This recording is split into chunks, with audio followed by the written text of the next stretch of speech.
पढ़ी लिखी देवरानी। अगर आज मैं भी पढ़ी लिखी होती तो मैंने मोहल्ले में हो रहे कंपटीशन को जीत लिया होता और अच्छी खासी मोटी रकम जीतकर आपके हाथ में थमाई होती। माँ बड़ बोली, ज्यादा मत बोल।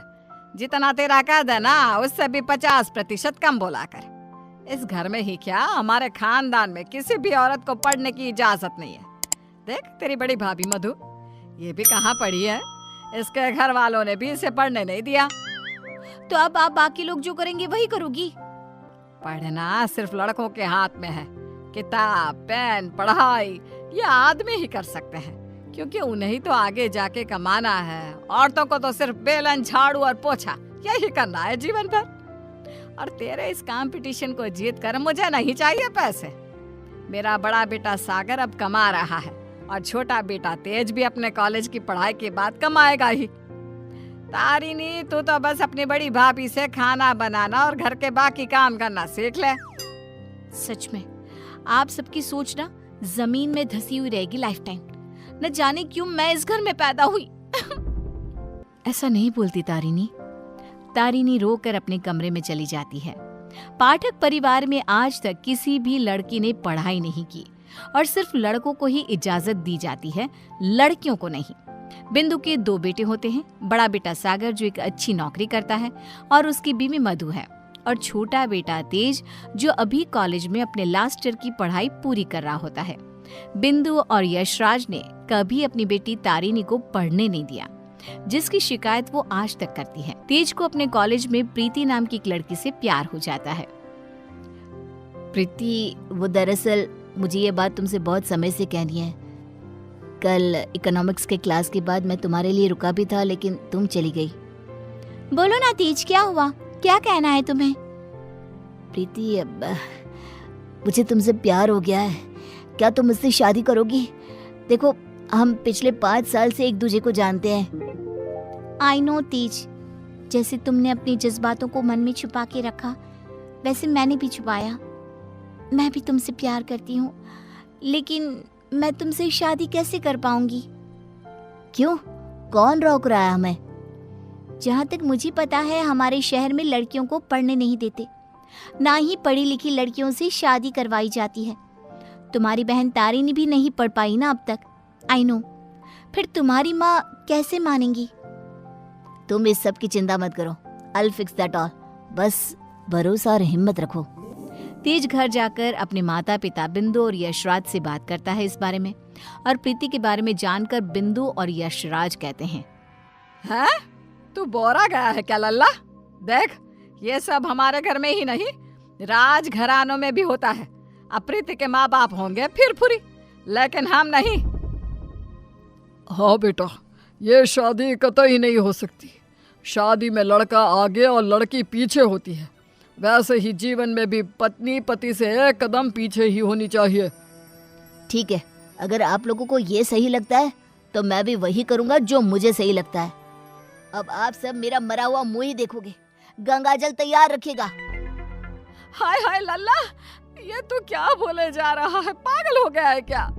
तेज अपनी जिद से पीछे नहीं हटता और वो पूरे 1 महीने तक बिंदु, यशराज और अपने बड़े भाई सागर को मनाने में ही लगा रहता। तब कहीं जाकर कुछ महीनों बाद वो सब राजी होते हैं और कॉलेज की पढ़ाई खत्म होते ही 1 साल बाद तेज और प्रीति की शादी हो जाती है। लेकिन बिंदु, यशराज और सागर अब भी इस शादी से थोड़े से नाखुश ही होते हैं। जब घर के सभी आदमी खाना खाने बैठते हैं तब प्रीति भी उनके साथ खाना खाने के लिए बैठती है। तभी, अरे ओ कल की अंधी, पागल हो गई है क्या? अरे माना कि तुम एक पढ़ी लिखी लड़की हो, लेकिन इसका मतलब ये तो नहीं ना कि घर के और ससुराल के तौर तरीकों का पालन भी ना किया जाए। खाना पहले घर के आदमी खाते हैं और फिर औरतें खाती हैं, दोनों एक साथ नहीं बैठे, समझ गई? लेकिन मम्मी जी, ऐसा क्यों? मेरा मतलब खाना तो सबका एक ही होता है ना, तो सब अलग अलग बैठकर क्यों खाए? प्रीति, तुम चलो ना रसोई में, चलो, सबके लिए कटोरी में खीर परोसनी है। लेकिन मधु दीदी। प्रीति, माँ और मधु जो कह रही हैं वो सब सुनो। तेज, अपनी बीवी को कुछ समझाओ। प्रीति गुस्से से उठकर रसोई में चली जाती है और मधु के साथ खीर को कटोरियों में परोसने में लग जाती है। प्रीति, हम इस घर की बड़ी बहू हैं, उसके बावजूद भी हमें हर मामले में, हर काम में पीछे रखा जाता है, जूती की नोक पे रखा जाता है, क्योंकि हम पढ़े लिखे भी नहीं हैं। अब सोचो, हम बड़ी बहू होकर भी हमारा ये हाल है, तो तुम्हारे साथ क्या क्या होगा। मधु दीदी, आप पढ़ी लिखी नहीं हो, इसमें आपकी कोई गलती नहीं है, लेकिन ये जो कुछ भी हो रहा है ना, आदमी और औरत का भेदभाव, ये सब बहुत ही बेकार और इलॉजिकल है। आज दुनिया कहां से कहां पहुंच गई है। आज के जमाने में औरत आदमी के साथ कदम से कदम मिलाकर चलती है। खैर, अब हम और कर भी क्या सकते हैं, लेकिन हम अपने आप को बहुत भाग्यशाली मानते हैं। क्यों मधु दीदी? क्योंकि हमारी एक पढ़ी लिखी देवरानी जो है। हाँ, आपको पता है मधु दीदी, आप ना बहुत क्यूट हो, आपको किसी की नजर ना लगे। जब सभी हॉल में एकत्रित होते हैं, तभी बिना घूंघट ओढ़े प्रीति को देखकर, प्रीति बहू, अब क्या तुम्हारे लिए दीवार पर बड़े अक्षरों में इस घर के तौर तरीके लिखवा दिए जाए हैं? अब क्या किया मैंने? आप हमेशा राशन पानी लेकर क्यों चढ़ जाती हो मुझ पर mummy ji? I just don't understand. Preeti बहू, आज तुम बगैर घूंघट के दिख गई हो। आइंदा से अगर ऐसा बिना घूंघट के दिखी ना, तो मुझसे बुरा कोई नहीं होगा। मधु बहू को देखो, सोते समय भी घूंघट ओढ़े ही सोती है, नींद में भी ये हमारे आदेशों का पालन करती है। और हाँ, एक और बात कान खोलकर सुन लो, आइंदा से बड़ों से और अपने इर्द गिर्द के आदमियों से इतनी बदतमीजी से बात नहीं करना, और इस घर की 4 दीवारों में सिर्फ और सिर्फ सरल हिंदी भाषा का ही प्रयोग होगा। अंग्रेजी भाषा नहीं गूंजनी चाहिए। तेज, अपनी धर्म पत्नी को समझा कर रख। प्रीति निराश हो जाती है और अपने कमरे में चली जाती है। रात में वो तेज से कहती है, तेज, ये सब क्या हो रहा है? तुम्हारे घर वाले इतने पागल कैसे हो सकते हैं? अगर मुझे ये अंदर की बातें पता होती ना, तो मैं कभी तुमसे शादी नहीं करती। I married you just because तुमने कहा कि तुम्हारे घर वालों को मुझसे कोई ऑब्जेक्शन नहीं है। हाँ, तो वही हुआ ना, वो कुछ बोले क्या तुम्हारी पढ़ाई लिखाई पर? अब बाकी कुछ रूल्स रेगुलेशंस है घर की लड़कियों और बहुओं के लिए, अब उन्हें तो फॉलो करना ही होगा ना। आई नो वो थोड़े बहुत गलत है, लेकिन अब हम और कर भी क्या सकते हैं। एक दिन जब यशराज दूध वाले का हिसाब कर रहा होता है, तभी ये 3 हफ्ते जुलाई महीने के और 2 हफ्ते अगस्त के, तो कुल मिलाकर पूरे हुए। अरे बिंदु, जरा हमारे ड्रॉअर में से कैलकुलेटर तो लेकर आना। जी अभी लाती हूँ। बिंदु कैलकुलेटर लाती है और तभी प्रीति भी वहां आती है और यशराज को हिसाब करते देखती है। ओफो, ये कैलकुलेटर चल क्यों नहीं रहा? अब मैं हिसाब कैसे करूंगा? 5 हफ्तों का हिसाब मिलाया जाए तो बनते हैं 680 रुपए, क्योंकि हमने 3 रविवार और 4 मंगलवार को दूध नहीं लिया था रघु भैया से, तो उस हिसाब से यही हिसाब बनता है। मैंने अपने माइंड में ही 1 मिनट में कैलकुलेट कर दिया है। प्रीति बहू, तुझे 1000 बार कहा है ना, रसोई में ही रहा कर। अरे आदमियों के काम में क्यों हर बार अपनी टांग अड़ाने आ जाती है? आइंदा से ये हिसाब किताब वाले काम में तू बिल्कुल भी ध्यान नहीं देगी। चल दफा हो यहाँ से अब। न जाने कौन सी घड़ी थी वो जब तेज को इससे प्यार हुआ। बेवकूफ है हमारा बेटा। इस तरह फिर से प्रीति को चुप कराकर रसोई में भेज दिया जाता है। कुछ दिनों बाद प्रीति जब बाजार से घर लौटती है, तब वो घर पर सबको मधु पर चिल्लाते हुए देखती है और मधु बेचारी फूट फूट कर रोई जा रही थी।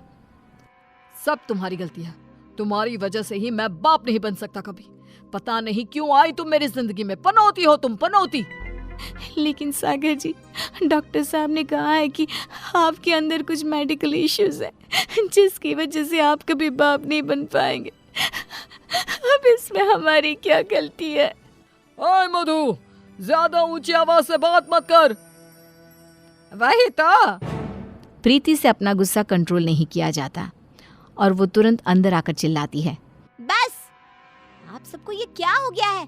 जब डॉक्टर ने कहा है कि कमी सागर भैया में है, तो मधु दीदी को क्यों सुनाना? वो क्यों सहे? सारे ताने, सारी डांट, सारी गलती मधु दीदी की कैसे हो गई? मास्टरनी, तो चुप ही रहा कर। वो कहते हैं ना, एक गंदी मछली पूरे तालाब को और बाकी मछलियों को खराब कर देती है।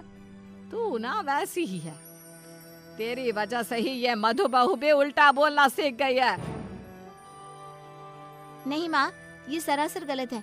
गलती सागर भाई की है। नहीं, मधु में ही कोई दोष है। हमारे बेटे सागर में कोई दोष हो ही नहीं सकता। ये मनहूस मधु कुंडली मारकर बैठ गई है हमारे सागर के जीवन में। मधु दीदी, ये आपके हाथ पाँव पर निशान कैसे? बोलिए। सागर जी ने हमें बहुत मारा प्रीति, हमें बचाओ इन सब से, ये सब बहुत बुरे हैं। मधु प्रीति के गले से लिपटकर रोए जा रही थी। सागर गुस्से में आकर मधु पर हाथ उठाने जा रहा था कि तभी प्रीति उसके पास जाकर उसका हाथ पकड़कर मोड़ देती है। मेरा हाथ।